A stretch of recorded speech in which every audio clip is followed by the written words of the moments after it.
More than 35 years. That's how far back Boise State University's relationship goes with the NCAA men's basketball tournament. The school hosted its first and second round games back in 1983, back when it was called the Pavilion. They've hosted 8 times since, the last one just 2 years ago. And they're scheduled to do it again at Extra Mile Arena in March of 2021. But that plan, like a weak jumper in the paint against Hakeem Olajuwon, could be rejected because of a bill that Governor Little signed back in March.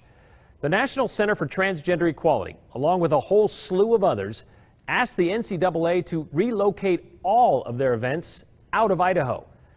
And that would include the upcoming championship tournament games slated for next season.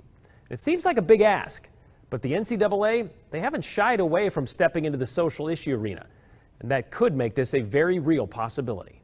The letter was sent to the NCAA today, endorsed by 60 organizations, 4 dozen former and professional athletes, and more than 400 collegiate athletes from across the country, including a coach and runner from Boise State. The National Center for Transgender Equality, who wrote the letter, claims the Fairness in Women's Sports Act is discriminatory. And that actually goes against NCAA policy. NCAA really has explicit rules to ban discrimination so that every young person who wants to play sports can do so. But with HB 500, now that contradicts their policy. So we're asking them to move their tournaments to a place where all athletes can actually participate.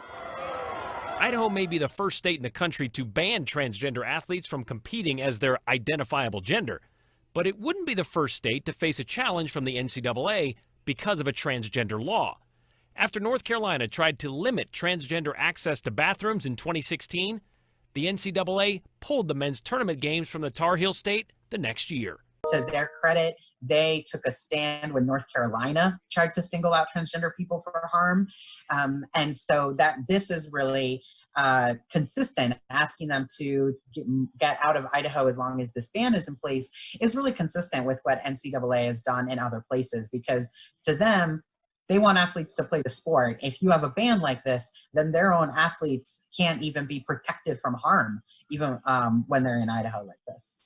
Not that Idaho isn't trying to take care of it on its own. The Idaho chapter of the ACLU filed a lawsuit in April to keep the law from going into effect on July 1st.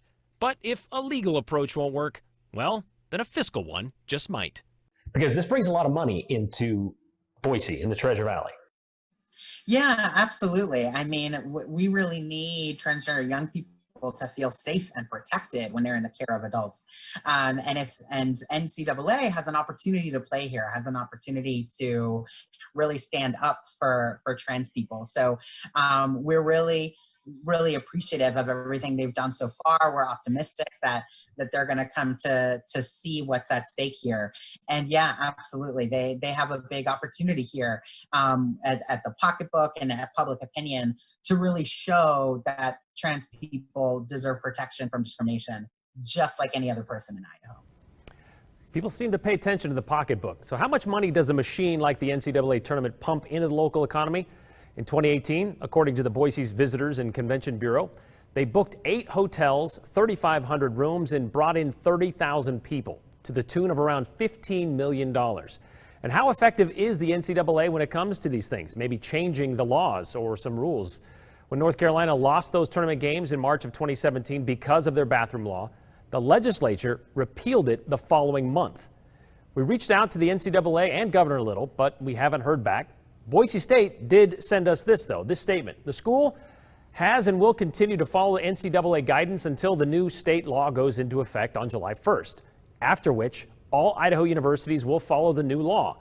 The Attorney General will lead the defense of the law in coordination with the governor and legislative leadership. So this is still early in the process, of course. The NCAA would be the first to make the next move, and if they still have to decide, by the way, there's still a lot left that they have to figure out over the next couple of months, like even if there's going to be a football season this fall.